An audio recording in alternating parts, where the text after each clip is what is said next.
आगे से हटना नहीं होगा। पीछे जी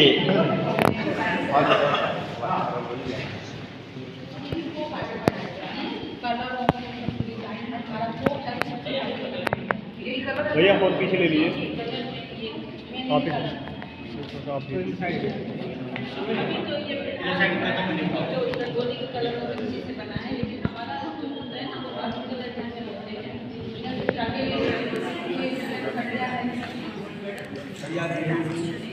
ना कह रहे मोबाइल पीछे आ जाए।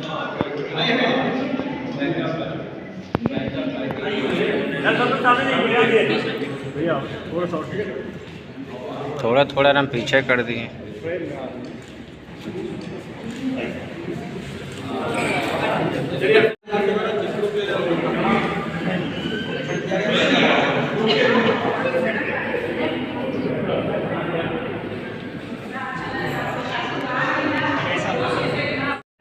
हमारे मॉरिशस में जो हमारे भारतीय लोग आए हुए हैं बिहार से, यूपी से, भोजपुरी बेल्ट से, ये सबको लेकर के आए हैं मॉरिशस में और हमारे शादी विवाह में वहाँ पर भी प्रदर्शन करते हैं।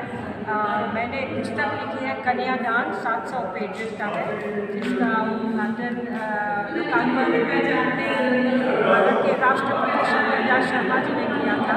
इसमें विवाह पद्धति के बारे में ये सब जो कार्य दिखा रहे हैं उसमें मैंने समझाए हैं नई पीढ़ी के लिए, तो मुझे बहुत अच्छा लगा।